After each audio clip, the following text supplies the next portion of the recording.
8வது வார்ஷிக ஆராதனை. காஞ்சி காமகோட்டி பீடத்தின் 69வது பீடாதிபதியாக விளங்கிய ஜெகத்குரு ஸ்ரீ ஜெயேந்திர சரஸ்வதி சுவாமிகள் திருவாரூர் மாவட்டம் இருள்நீக்கி என்ற கிராமத்தில் 18 ஜூலை 1935ஆம் ஆண்டு சுப்பிரமணிய மகாதேவன் என்ற இயற்பெயரை கொண்டு பிறந்தார்.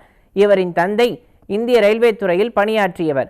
6 ஆண்டுகள் சங்கரமடத்தில் வேத பாடசாலையில் பயின்ற சுப்பிரமணியன் 22 மார்ச் 1954ஆம் ஆண்டு தனது 19வது வயதில் ஜெயேந்திர சரஸ்வதி என்ற பெயர் மாற்றம் பெற்று காஞ்சி சங்கரமடத்தின் இளைய மடாதிபதியாக பொறுப்பேற்றார். சுமார் 40 ஆண்டுகள் கடந்து சந்திரசேகர சரஸ்வதி சுவாமிகள் மறைவிற்கு பின் 1994ஆம் ஆண்டு காஞ்சி சங்கரமடத்தின் 69வது பீடாதிபதியாக பொறுப்பேற்றார். குழந்தை போன்று உள்ளம் கொண்டவர். எல்லோரிடமும் கனிவாகத்தான் பேசுவார்.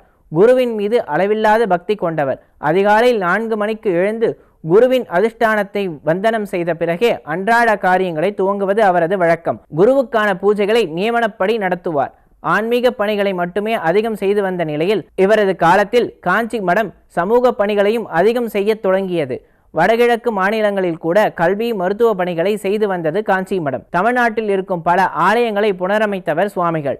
காஞ்சி காமாட்சி அம்மன் ஆலயத்தில் விமானங்களுக்கு தங்கம் வைந்தது, ஏகாம்பரநாதருக்கு பெரிய தேர் செய்தது என அவரது ஆலய பணிகள் எண்ணில் அடங்காதவை.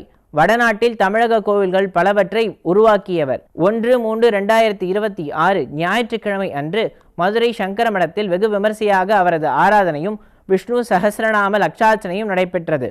ஒரு வரிசைக்கு 20 பேர் வீதம் மொத்தம் லட்சார்ச்சனைக்கு 80 பேர் கலந்து கொண்டு 2 ஆவர்த்தி அர்ச்சனை செய்தனர். மொத்தமாக 200க்கும் மேற்பட்டோர் கலந்து கொண்டனர். அனைவருக்கும் அன்னதானம் வழங்கப்பட்டு வெகு விமரிசையாக ஆராதனையானது நடைபெற்றது.